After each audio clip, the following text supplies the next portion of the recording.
Says the meeting is being live streamed right now. Is that actually the case, though?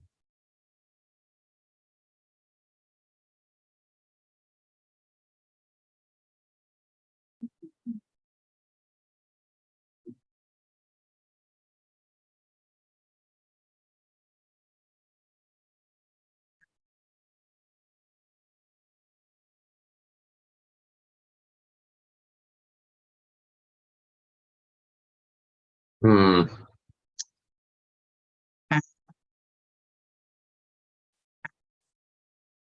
All right, I think we are actually live.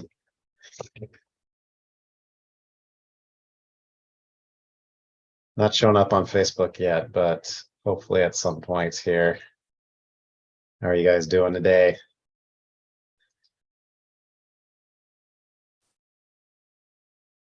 Got some drama today, working on some deals.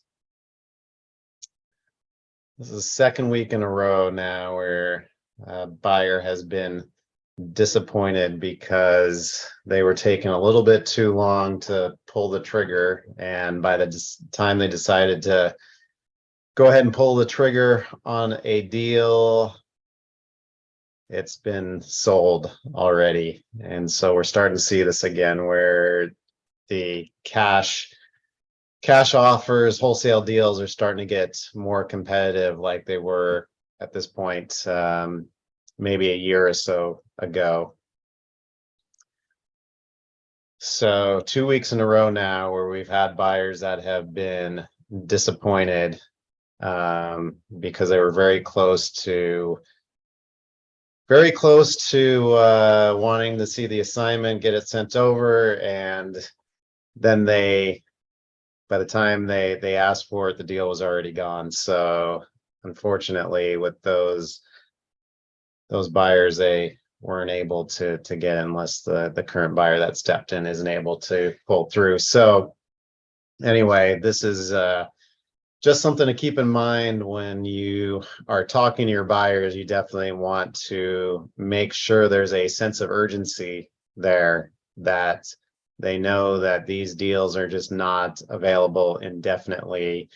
And even though their offer, if a buyer comes in, typically what we do is first come, first serve at the ask price. So if somebody comes in and a buyer comes in and they want to purchase the property, we always do first come, first serve at the ask. So if somebody's willing to pay the ask price, we'll get them locked in and don't tend not to do bidding wars, because when I'm a buyer, I hate doing bidding wars. I just want to know what the price of the property is, and if I'm ready to pull the trigger at whatever the ask price is, I'd like to get the property. So that's how I like to sell properties as well. So now if we get a situation where we get offers in and none of them meet the ask price, then we have a decision to make, right? And so some of those buyers, though, even though we get verbal offers on these properties, aren't ready to move forward with an assignment, right? And there's a saying that goes, buyers are always buyers until it's time to send the wire.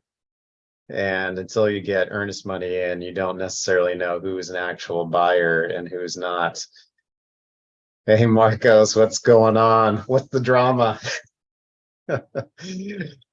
There's drama on every deal pretty much, right? Like you're not gonna get away from it. But yeah, so we had a deal where basically we had a buyer lined up last day of the contract, and the seller apparently got a higher offer. We don't know if it's from a legit buyer or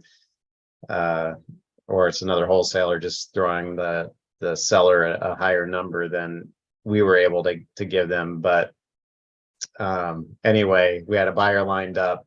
They wanted to do one more thing, and we thought we were going to be able to get an extension, so we let them go ahead and do another day of due diligence. And now the seller's telling us, "Oh, sorry, your contract's expired. I got a higher offer." And now this buyer is not too happy that they can't get this deal locked up because they basically waited a day too long to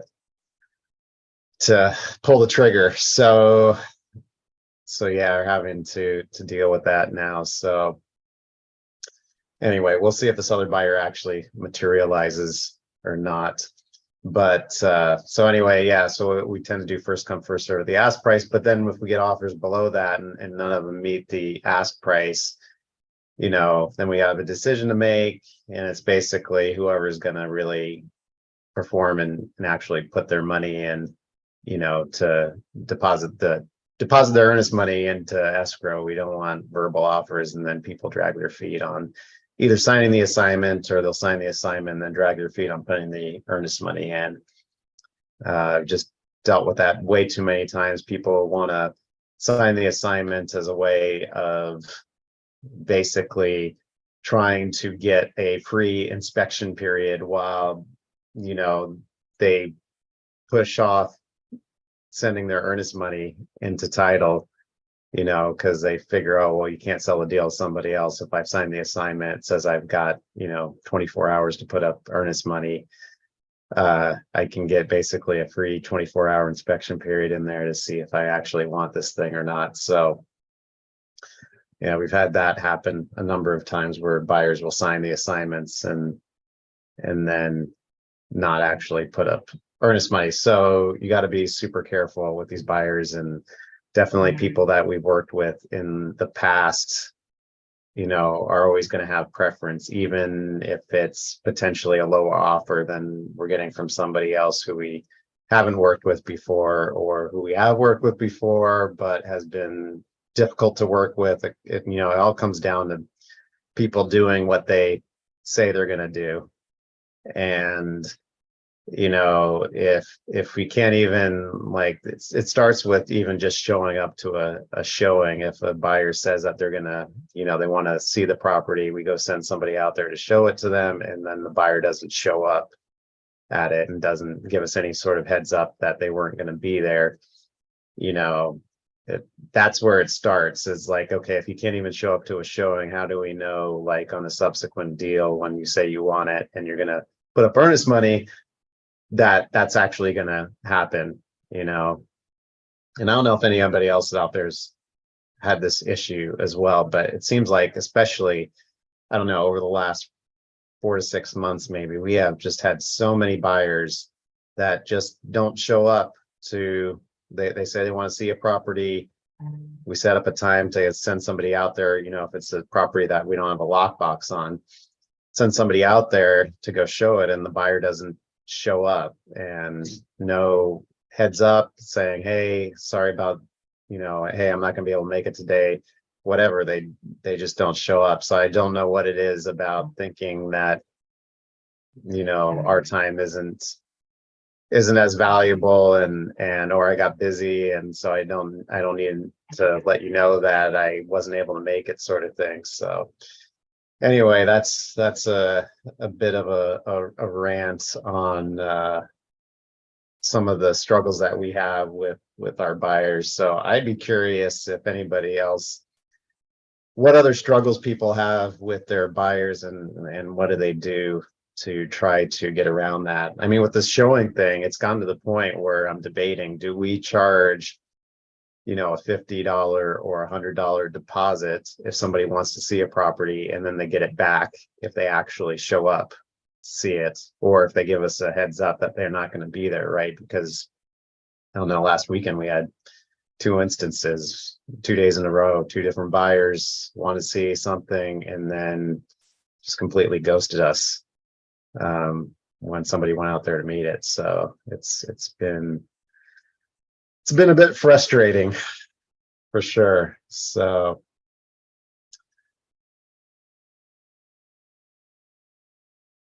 yeah, I'm just looking at some deals that we're sending out. So yeah, we got some deals in that we're currently working on putting out there right now. So yeah, this other one we thought we were going to get all buttoned up today, and it's looking like that's not gonna happen now. So, but if people are looking for some other dadu opportunities, I've got a couple in the works right now in Seattle. One is actually the house and the dadu are there already. The seller just never condoized it, and so somebody could potentially come in and split those up, sell them separately, do whatever they want. They're rented for about $7,000 a month total. The house is rented for $5,000 a month, and the dadu is rented for $2,000 a month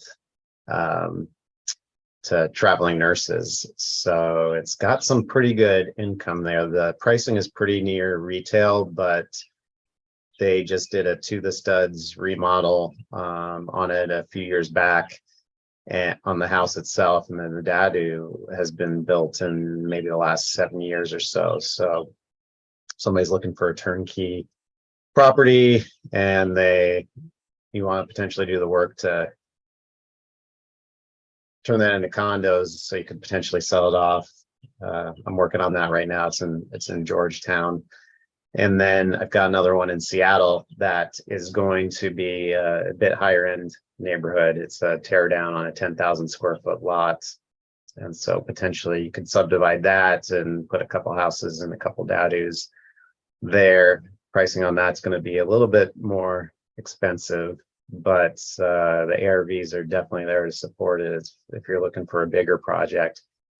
And then I've got some stuff down in Bonnie Lake, got a development deal down there as well. Oh, and then the other dadu deal is going to be in kind of West Seattle, close to White Center, maybe. I think about 6,000 square foot lot. House sits towards the front of the lot. There's no trees on the back of it. Relatively flat slope. No alleyway, unfortunately, in there. So, but still, I think this lot looks like it would probably work to put a dadu in the backyard. So we're working on pricing on that one as well. So yeah, if you guys have any questions, feel free to just post something into the chat here, or if you want to jump on the Zoom call itself, I could put the link in here. But other than that, we are seeing things pick up quite a bit, and this probably has to do a lot with the retail market really picking up as well, and inventory being way lower, or maybe not way lower, but maybe where it was beginning of last summer. You know, things were getting pretty tight, and so right now is a really good time to be finishing up a flip. So if somebody has a flip that they're finishing up, putting it on the market now would be huge, because there's not a whole lot of stuff available out there right now. So yeah, we're seeing a lot of getting more offers and more inquiries on deals. Like I said, we got 2 deals now where buyers have missed out because they were a bit too slow in pulling the trigger. And so we're getting back to that point now where buyers are having to make a decision pretty quickly on whether or not they want to lock something up. So we've been just hitting our outreach pretty hard with our network and looking for deals and seeing what we can help people move. So if you've got something that you want us to take a look at, be more than happy to get another pair of eyes on it, give you what we think our opinion is on what it could trade for in the cash buyer market. We have got some deals from agents that we looked at where they're sellers that they're working with pretty much want full retail price and you know, like a 2-week close, and that still is not going to happen. But if you got something that, you know, needs some work as a value add, or the seller's in a distressed situation, and you know, it might potentially work as a wholesale transaction, we'd love to take a look at it. What's going on, Jake? I see you just hopped on the call. Hey, how's it going? Good. How you doing? Good. How about you? Good. Who are you at? I'm at home. I'm in my office at home. Where though are you located? Are you in Seattle area? No. I'm in Salt Lake. Oh, Salt Lake. That's right.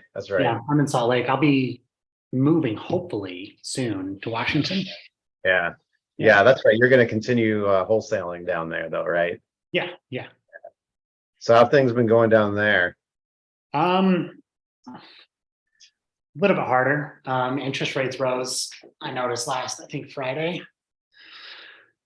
It's making things a little bit harder. But at the same time, like I don't know how it is in Washington, but here in Salt Lake, people are more open to seller financing, creative financing. Mhm.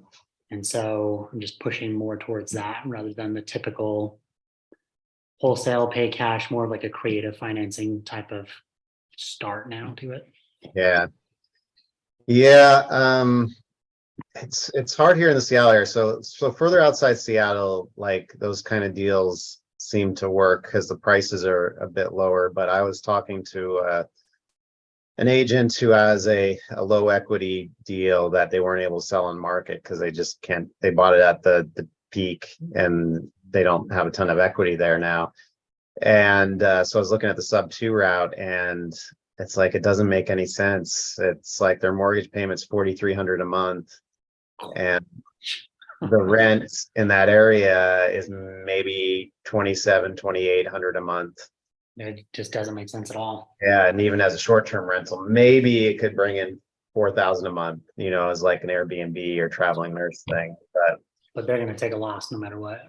Yeah, so they're probably just gonna actually like go into foreclosure, which is a shame. But Yeah.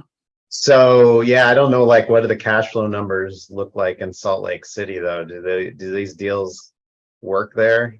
Like deals? Yeah, they do. They do, but I think people here in Utah are still a bit more willing to either take a very small profit on a cash flow or simply break even because they know that here the market still has room to go up. Mhm. I don't know how it is in Seattle. I don't know if the market's really kind of plateaued or if it's still going up there. Yeah, it's bottomed and prices have started recovering, I would say, over the last like couple months. You're starting to see an uptick now in prices. So whether or not that continues, we'll see. But the inventory here has been super low. So I think that's kind of what's driving things. I mean, back to situations where on the retail market again, multiple offers and over ask price and stuff like that. So yeah, but things have slowed down drastically, like at the end of last year. Like, yeah, we didn't sell a single deal in July, and then things were pretty slow after that, and it's kind of slowly been improving since then, but it's still nowhere near where we were, last year. So Yeah. Well, and I mean, I have an investor here. It was a creative finance deal, a sub 2 where we actually kept the mortgage in the seller's name. We were able to do that. mhm. And he's just flat out breaking even, just completely breaking even. And he's okay with that. Yeah, how much money did you have to put in? He had to put 12 in. So I took a 5,000 assignment fee and then the mortgage was about 7 behind. Okay, so and what's the value of the house? Value of house, there's probably about 20,000 in equity right now. Okay, and what's the actual like value of the house itself? Like 360,000. Okay, so he got a $360,000 asset for 12K out of pocket. So yeah, He's okay with breaking even for now. Yeah. yeah. So I mean, over time the rents are going to go up. Is he just renting it out right Oh yeah. now? Well, and what he did in order to break even, what he did is it's close to a military base. He rented it out per room and advertised it to the military base. Okay. Yeah. Okay. Yeah. So it's just you've got to get a lot more creative in this market. Mm-hmm. Yeah, I mean, I've done a number of sub 2 deals myself that I just bought for myself, and it was the same sort of thing. I mean, I actually had cash flow, but not a ton of equity when I had bought them. And it was like very little out of pocket though. I was basically just paying the closing costs on these because the sellers just didn't want them. And they didn't have any equity at the time. But I mean, over the last 3 or 4 years, as I've held these things, they've appreciated a bit. So Yeah. I think that's like acquire $500,000 worth of real estate for, under 20K out of pocket, and just kind of bank on the appreciation and see if you can get the cash flow to cover the mortgage for you while you do that. I mean, and the rents are going to go up over time too. So eventually it's probably going to start cash flowing Yeah. Oh yeah, better. definitely will. Well, that's what, so I don't know, finding the right investor to sell a deal to where they bank on appreciation is kind of hard. Mhm. Well, so I feel like, at least here in Seattle, like I feel like I've got investors that would buy break-even deals all day if they can Really? get in for especially less than 5% down. Like, yeah, I've got people that will buy those things all day, and they'll rent them out and they'll bank on the future appreciation. So it's those sub two deals that are like you're basically having to come out of pocket like 20% in order to bring the mortgage current. And Yeah, some people do want to cash out on some of the equity right away. So Mhm. yeah, 5-10% Yeah. down. So the sub two deals and the creative finance deals that you're trying to put together, is it because they don't have a ton of equity, or is it because their purchase price or their sale price that they're wanting is just higher than you could do with a cash sale? Yeah, their sale price is just it's retail is what it is. It's Mhm. exactly retail. And so, I can get you retail, but it's going to be in 10 years. Balloon in 10 years and I'll be making Oh, I payments. see. I Yeah. see. I see. Okay. So, and in those deals, are they sub two, or is it like a hybrid of sub two and seller finance? Like a hybrid of sub two seller finance. What I really, because if there's a mortgage, have you ever had a problem with a due on sale clause? Never. And like, so this is what I hear, like everybody I talk to about sub two, like the first thing they always say is due on sale clause. Like, "Oh, I'm scared of due on sale clause," but I feel like there's just so many other things with sub two that make it a difficult way to do a transaction. And due on sale clause, I think, is probably should be the least of people's worries about sub two. Okay. Because Like, I've been doing sub twos and I had never even known that there was like a due on sale clause Mhm. until this last one that I sold. He texted me 3 days before we're supposed to close, and he's like, "What about the due on sale clause?" Mhm. Thankfully, like it's a VA loan, so I found out VA loans don't have a due on sale clause, so it didn't. Okay. It got me thinking, like, how often does that become a problem in sub twos?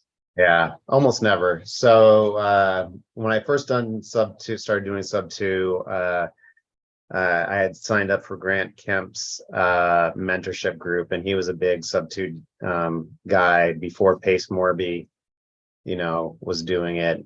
And he said he had done like 10,000 sub two deals over the last, I don't know, 8 years or something like that. I mean, he had a pretty good, very efficient operation set up. And he said maybe 3 of those deals he ran into issues with due on sale. And so there's ways to mitigate it, if the bank does call the note due.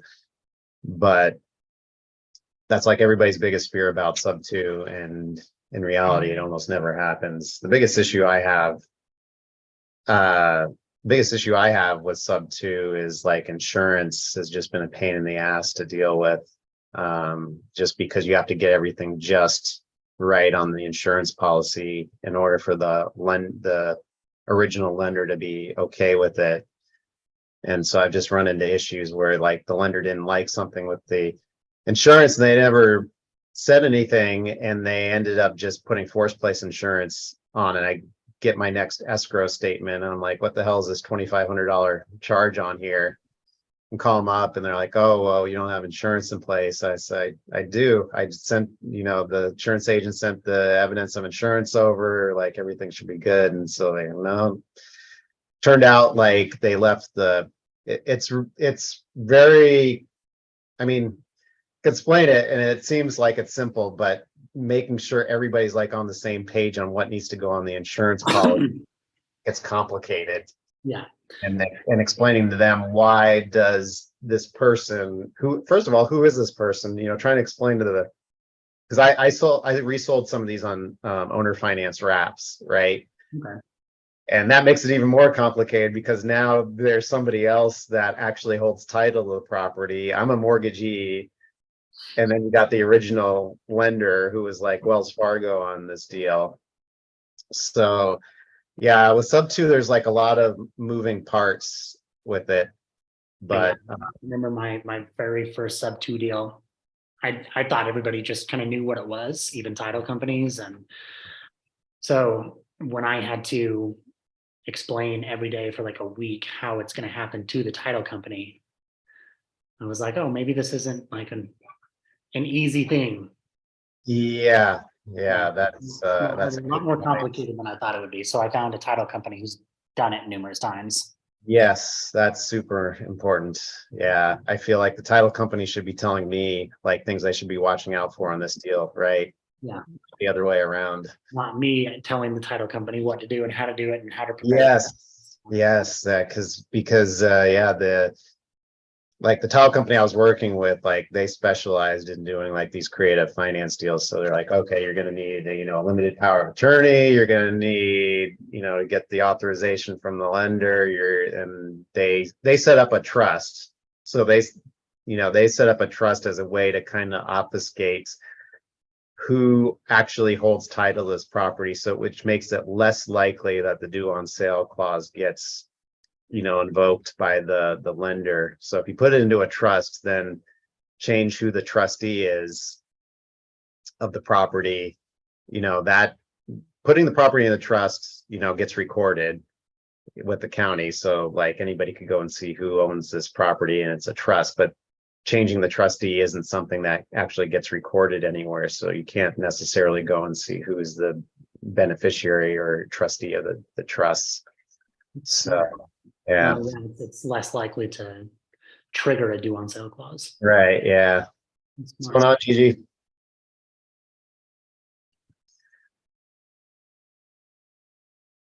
Yeah. So you're working on buying some sub twos for yourself, or are you just wholesaling the ones that you come across? No, I'm just wholesaling for right now, the ones that I try and come across. We're trying to buy a house in Camas now. And so I'm trying to put as big of a down payment as I can. And so I'm just trying to get as much cash as I can to put a big down payment. So, this is for your own personal. For my own personal, yeah. So I'm not keeping any of the sub twos right now. I look back, like I'll sell a sub two like that one that I just sold. And it's almost like kind of like buyer's remorse where I regret the decision that I made because I'm like, I could have gotten a $330,000 house, $360,000 house for 12 grand. Yeah. Yeah. So I don't know. It's kind of hard to let some good deals go. Yeah. Yeah, I'm in the process of selling one right now. And it's like, dang, this was a great deal. Bought it for like $3,000 out of pocket in Oklahoma. It's cash flowing like $600 a month, and I don't know, I probably have like $70,000 in equity in it at this point.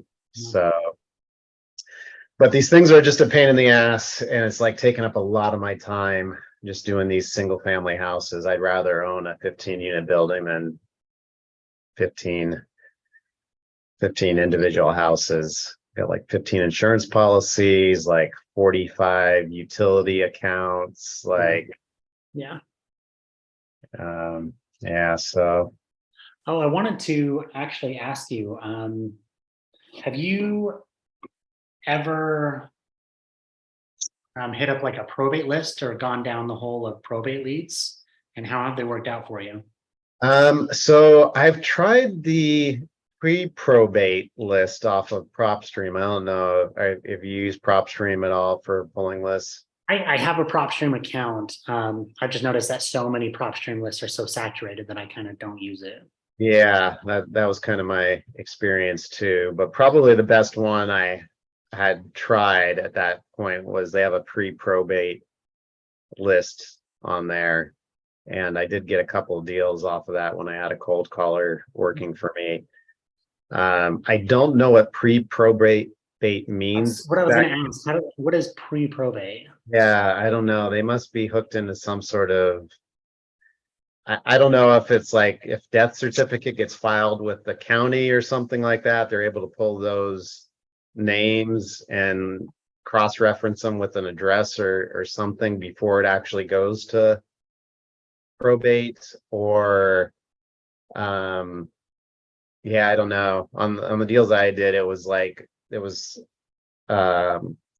spouses on the title, and one of the spouses had passed away. So Interesting. yeah. You think so when you talk to them, because I might look at the pre-probate list just to see if I can get a new list. Pre-probate, do you think that it's like the probate, I guess the initial case has been filed? Yeah, maybe. Yeah. Maybe. Yeah. And I don't know if maybe PropStream on their site might have an explanation as to what that means. Yeah, because there's two interesting lists I found on PropStream. One was pre-probate, and the other one's called zombie properties. Zombie properties. Yeah. What is zombie properties?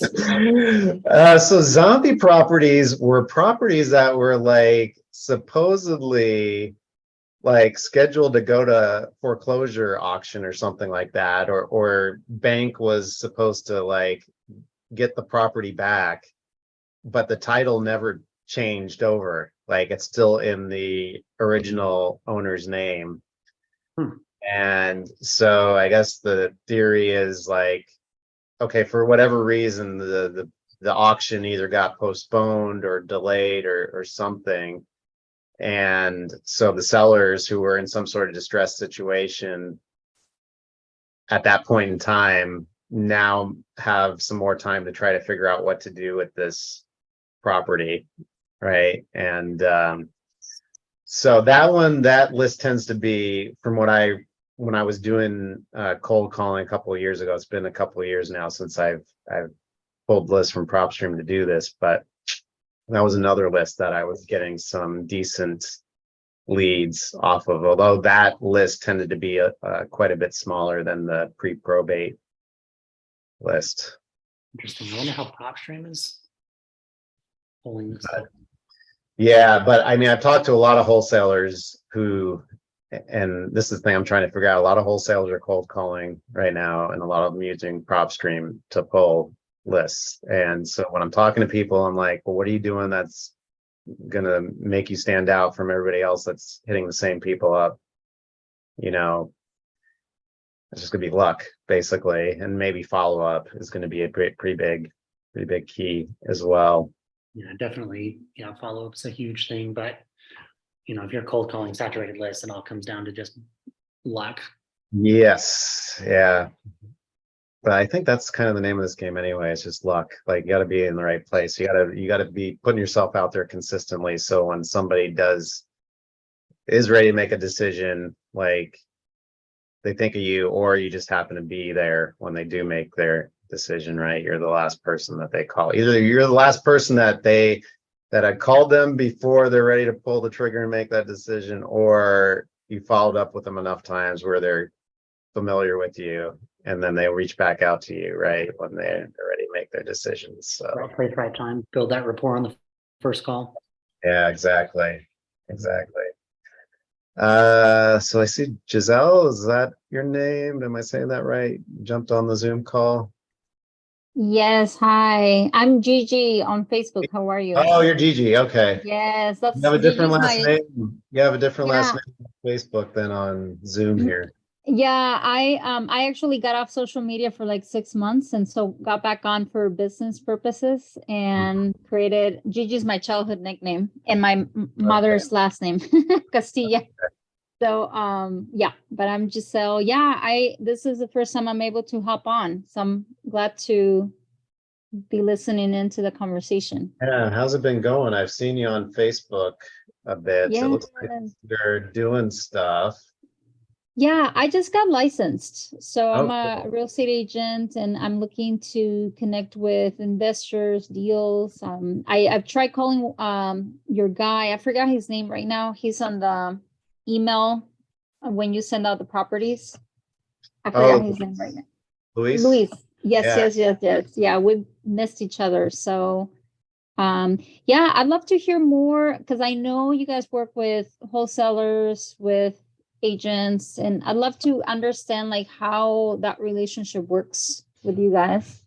Yeah, so I mean, I think working with agents is like an awesome way to go because you can create these win-win situations, right? Because these Mhm. agents are the ones, a lot of them, the ones that hustle at least, are going out to these listing appointments and stuff, and sometimes they come across stuff and they don't know what to do with it. Like it's not a property they can list, right? Mhm. Or the seller doesn't want to list it, right? Like it's a hoarder house and they're embarrassed by it and they don't want people, a ton of people going through it or having it up, on the Mhm. MLS or whatever. So kind of the way we work with agents say, oh, like, hey, like if you come across something and you don't want to list it or the seller doesn't want to list it or whatever, we can still help you find a buyer for that property, right? Like, Mhm.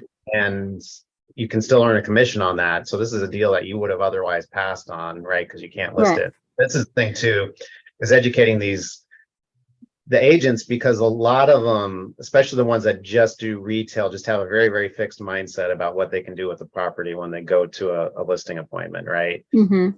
I get in the head that like, hey, like there's other options here that you can pitch to this seller. One of them's listing it, right? Yeah. And that's like if price is their biggest concern and they don't mind how long it might take, listing is like the best way for them to go. Or if they just want this property gone, like Mhm. speed of transaction and ease of transaction is the most important thing and price isn't the most important thing, then like maybe pairing them up with a cash buyer then is a better option for them rather than listing it, right? Yeah. Mhm. So, and then the agent can represent the seller, they could potentially represent us as well, Mhm. earn a commission, we get an assignment fee, the seller gets property gone that they don't want, and an end buyer, like an investor, gets a deal that they can, flip or turn into a rental or whatever. Or the other way we structure things too is we'll split the assignment fee with the agent. So if we have an agent that's Mhm. like out there hustling, they're bringing us deals, we'll say, okay, I'm totally cool. Like you handle the acquisition side, you're the one finding the deals, and we'll help you. We'll help you sell those deals then, and we'll Yeah. just put the assignment fee, whatever we can get. So, um, yeah, best deal that we've done so far has been with an agent. It was 100K assignment fee, Wow. single family house, like Yeah. seller. It was actually a probate deal. It was they inherited this property, told us what Mm. they wanted, and we're like, that's it. Like, and they're like, this is what we want. If we can do it, it's a deal. So, uh, yeah, and so it was like, okay, yeah, we could totally get this thing done, and had a buyer within a week for it, and Wow. closed in 3 weeks, and everybody was very, very happy. So, Yeah, that sounds awesome. So like, yeah, like having that network of buyers, cash buyers, and I heard do you guys do like also creative buying? Is that part of? yeah, so I'm not buying any single family houses myself anymore now, but Mm-hmm. we just wholesaled this subject to deal Mm-hmm. last month down in Longview. Mm-hmm. So yeah, depending on what the numbers look like, I still think I want some. I saw you were at Pace's event Yeah. last night. I wanted to Oh, go. super awesome. Yeah. I want somebody to show me a sub 2 deal in like the Seattle area where the numbers actually work, and you don't have to have like, you don't have to come in with 20%, Mm, 30% down payment or something like that. So,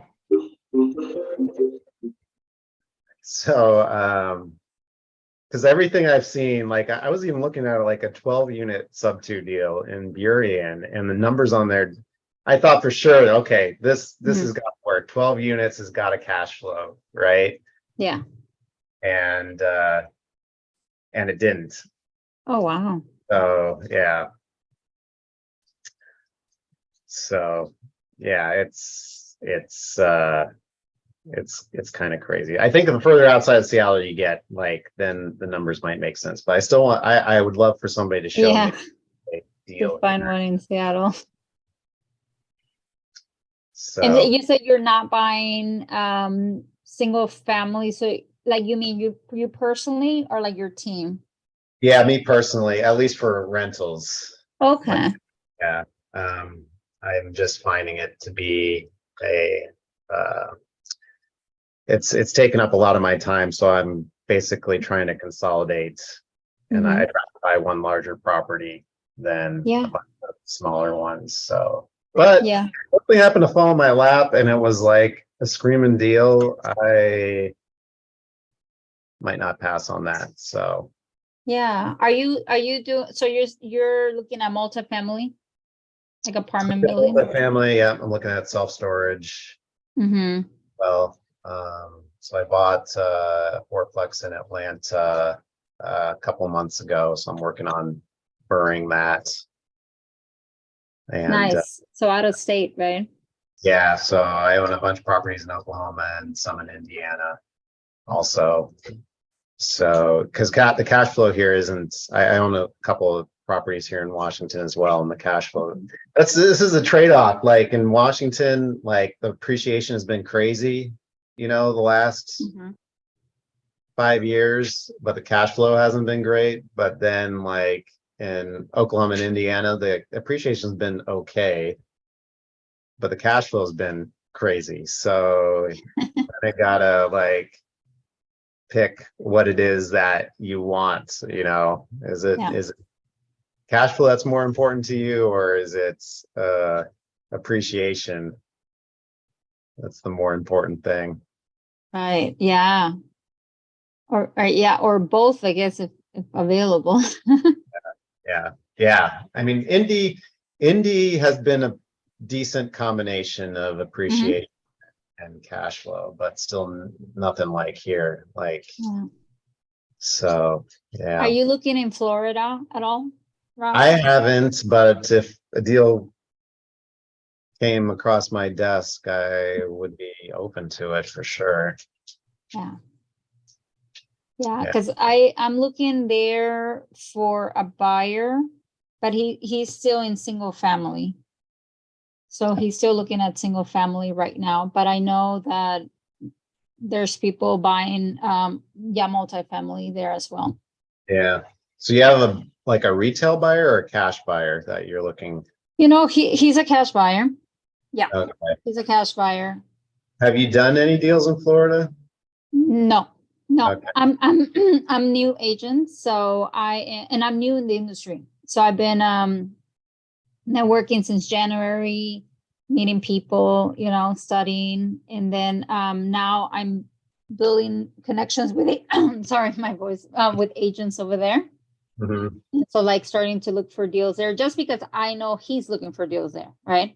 There's a lot of other markets as well, Yeah. but I'm starting with that market right now. Okay. Yeah, I would suggest like picking one market and just focusing Hmm. on getting really, really good at that market and building as many connections as you possibly can. Yeah.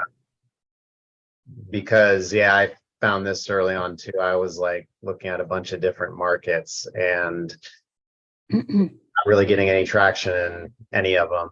Mm, So yeah, so I would, I would, if you're gonna go in Florida, I would like go all in on Florida. If right. you're out, or if you're doing deals here, I'd go all in on doing deals here. But if you got like Yeah. one buyer that's like looking for stuff in Florida, and your Mhm. time is a pretty precious commodity, it's going to take attention away from, Right. building network here. Yeah. So, What I've noticed is I've met a lot of people here who are buying out of state. That's been yeah, my experience. So they're not buying here. I mean, the owner occupied people, yes, right? Like people that are buying their first homes or their regular homes. But I've been attending like investor meetups, and like a lot of them are investing out of state. That's been my experience. Yeah, yeah, for sure. because of what you said, like the cash flow and all of that stuff. Yeah. So yeah, I've had the same experience. I mean, I got a ton of buyers buying deals here, but then I also know a lot of buyers that are buying stuff in Hmm. other states. Yeah. Yeah. And I think eventually I'm gonna, open up in another market, but like for now, I feel like I want to try to remove myself fully from the operations of this market, like be able to get a deal, everything from a deal in to a deal blasted out, sold, blocked up, like all that stuff without my intervention at all. Right. And then take that and then replicate it in a different market. Yeah. So Rob, for as an agent, like I love getting, your emails and your posts. Oh, well, not, I don't think I get your emails, but like your posts, seeing them on Facebook and stuff. Mhm. I like seeing that, and then because I'm always like thinking, who do I know that might be interested in a property like that? Because that's my biggest thing. Like I'm a connector overall.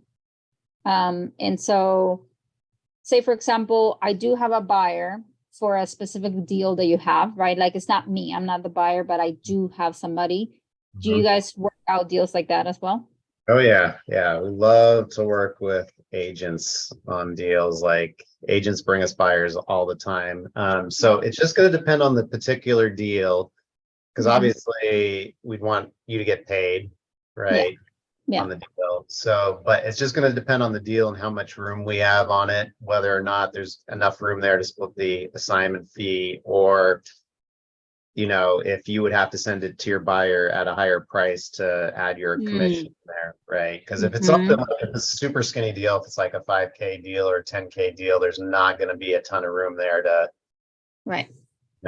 put a commission in there. Right. But if it's something like a 50K deal that, we have that much room in there, we could pay you a commission without having you to, bump the price up to your end buyers. So it's just going That to makes sense. be ideal case by case basis. Awesome. Yeah. Cool.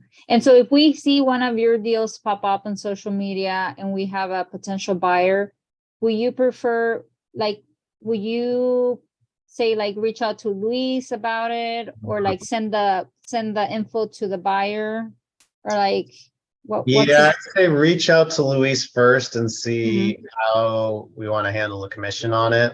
Okay. Because Yeah. if you have to bump the price up, then you're not going to want to send our Right. right? Because it's got the price on there. So we've got a Google Drive link to like the pictures that don't have the specifics about there, just has the pictures and the videos and stuff like that. So we can get you that link that you could then send to your buyers. That makes a lot of sense. Yeah. Perfect. All right. Bill, you said you had a buyer in Florida? Yes. Oh, are you asking me, Jake? Yeah. What part of yeah. Florida? So he's looking in Central Florida. He's local here. Oh, he's local there. Okay. I have 12 under contract in Florida right now. Oh, wow. What? Okay. So Let's connect. yeah, if you send me your email address, I'll send you over the Excel file with all of those properties, and you can see what you think. Perfect. And they're all single family? They're all single family, and they're all off market. Perfect. I actually have two buyers, so that's awesome. The other lady, she's actually in Maryland, and she buys there too. Cool. Okay, nice, cool. Let me how do I message you? I'll add you really quick. Yes, please do. Please do. And then shoot me your email and I'll get the list over to you. Yes, that'll be awesome. Florida's one of my big markets actually that I really like to get involved with. Yeah. So I didn't realize you're wholesaling multiple states. So are you are you in Salt Lake and Florida, or are you also other locations as well? So right now I'm in Salt Lake, Florida, Georgia, and I just pulled like a 500 person list, a 500 property list from North Carolina. Oh, awesome. Push out to my dialers today to have them get working on it. Awesome. So then are you closing the stuff yourself, or do you have an acquisition manager once your dialers? No, I'm doing it myself. Oh, wow. Yeah. Dang. So 12 in Florida locked up. In Florida. And how Very many good. Salt Lake are you working on? 2 right now in Salt Lake. That's awesome. Florida's busy. Yeah, geez. I should if I come across people looking for deals in Florida, I should send them your way then. Like what are they all over the state, or are you focusing on a specific? So I try to focus mainly on Orlando, Ocala, and then Lee County, like Fort Myers, Lehigh Acres, Cape Coral area. Mhm.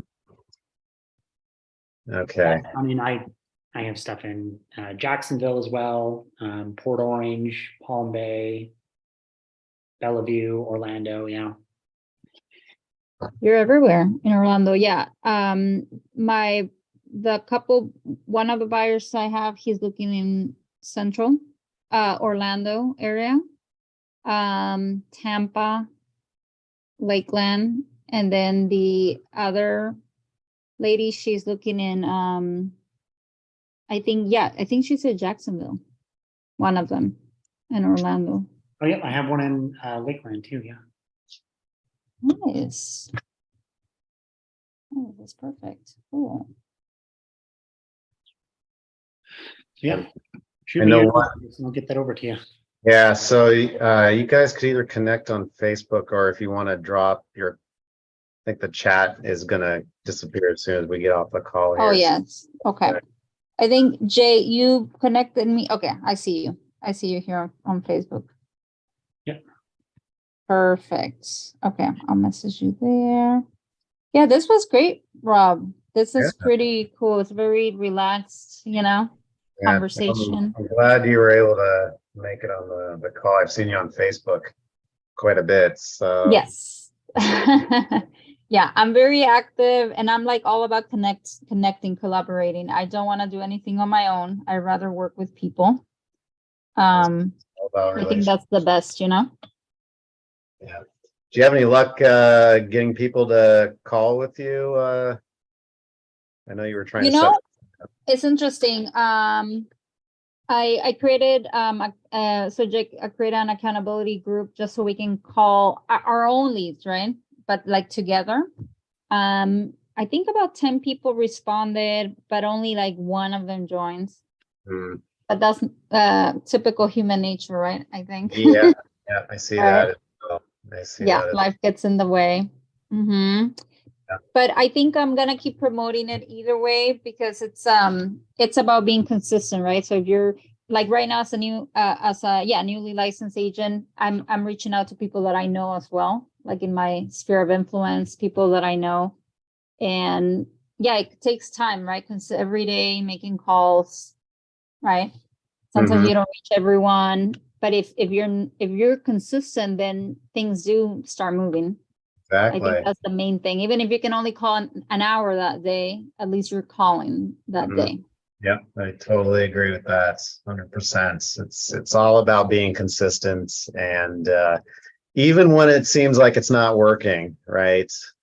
Yeah, that's the hardest part. Yeah, I know. Yeah. It's big mindset component to that too, right? So absolutely. that's awesome that you're sticking with it though. So yeah. But I'm definitely gonna keep joining your call. I mean, just hearing you guys both talk, I learned a lot just listening to you guys. And again, like, you never know, right? Like Jake, now we're connecting. So Yeah, no, like hopefully who you would have guys, known? that would be pretty amazing if you guys are able to put it. Yeah, yeah. more of that. These buyers are really serious. One of them already told me, hey, bring me the deals. I want to buy like 10 rentals this year. So I'm like, okay, cool. Let me hustle for you. Yeah. That's awesome. All right, guys, I'm gonna hop off here, but it was awesome catching up with you. Yes, great to meet you both. It's take care. Have an awesome day. Okay, Thank I'll see you. Rob. Yeah, Bye-bye. Bye, Jake. Bye, Rob. See ya.